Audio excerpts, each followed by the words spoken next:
sa kung anong dahilan, parang hindi nauubos ang mga kalsadang dinadaanan namin. Parang palaging may dadalhin kami lugar na hindi mo inaasahang makikita.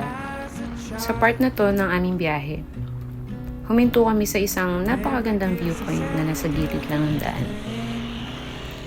Lugar na hindi mo lang basta nadadaanan, kundi napapahinto ka at napapatingin ng matagal.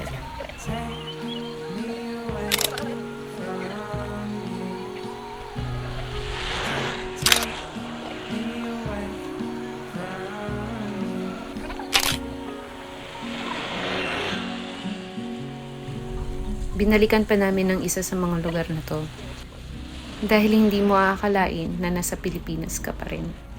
Ang mga palayan, ang lawak ng tanawin, ang hangin na parang mas maluwag huminga. Sandali mong maiisip na para kang nasa Thailand. Malayo, tahimik, at payapa. Welcome to Vietnam. Look at that. Vietnam? Vietnam, Vietnam, Thailand.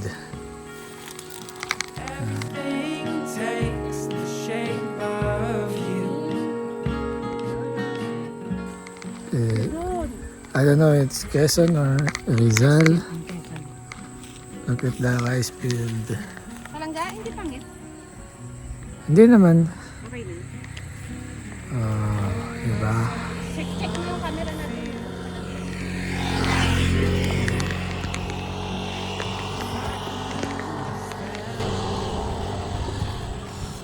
May director tayo dito. Sige, tingin.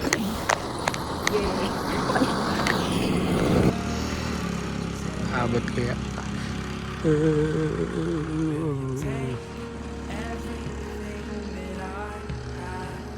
Magaling. Motor. Top box.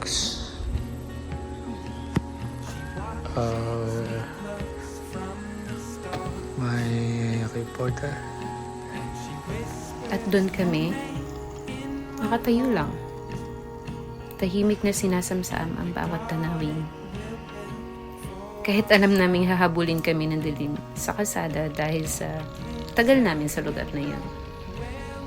Pero wala kaming pakialam. Pinatagal namin ang pagstay dahil may mga lugar talaga na nakakalimutan mo ang oras.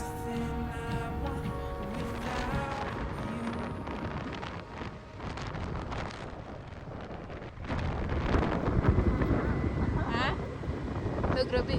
360. Oh. Grabe. Oh.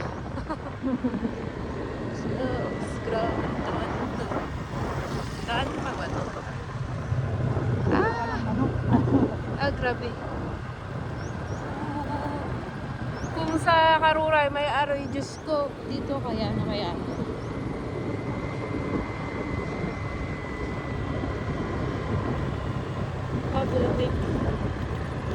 Sa Aurora ay nakakatakot lang kasi bangin-bangin talaga dito. Nakakatakot pa din kasi sobra din yung curve. Malala din eh.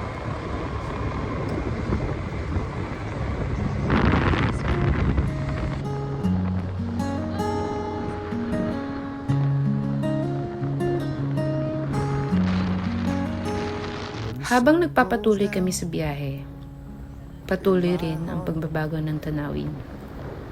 Mga bundok, bukas na kalsada, at gintong liwanag ng araw na unti-unting bumabalot sa paligid. At paulit-ulit ko na lang iniisip, paano posible na may ganito kagandang lugar? At nandito kami mismo sa harap nito. Hanggang ngayon, kapag binabalikan ko, hindi pa rin ako makapaniwala sa mga nakita namin. Para bang bawat eksena ay paalala kung gaano kaganda ang mundo. Lalo na kapag papalubog na ang araw. I extract the sweet from the soul.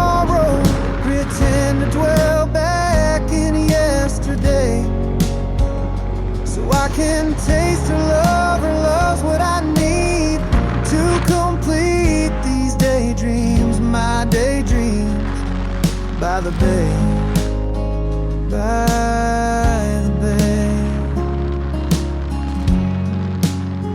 In those days before the journey to her meeting with the Lord, we would lie here by this water,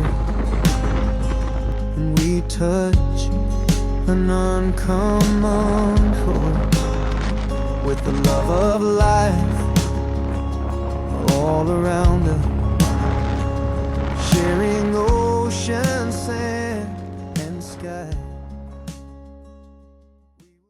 And hanap muna kami ng food namin for dinner. May church sila dito. So, by the way, dito nga pala kami nagstay sa Petals Resort dito sa Rizal. Hanap muna kami dinner. Gabi hindi na kami nakapag-vlog. Kasi na sobrang pagod namin. Sobrang sakit ng likod ko.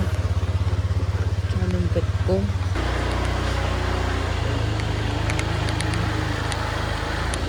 Labas muna kami. Dito kami mag-dinner.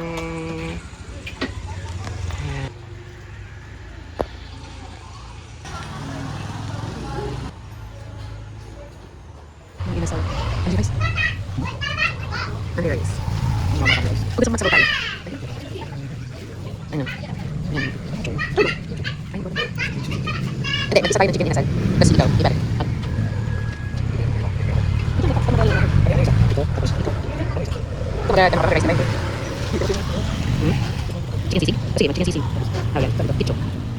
At syempre, ang food situation. Ang tagal naming nagdesisyon kung anong kakainin namin.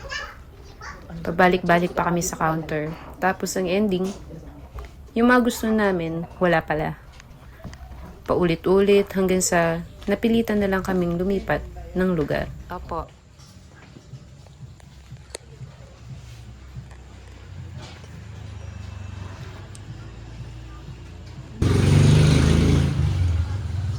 Okay. We're back at the resort. Nakalimutan ko na mag-vlog. So, sobrang pagod ko. Nakakalimutan ko din mga gagawin ko. Pero bago kami fully rest, swimming muna kami sa grid. Ha? Hindi, ihangar natin. Dito sa upuan. 8-4. Pwede.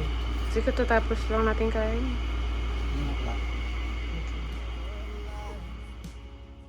Siguro, ganun talaga ang trip na to.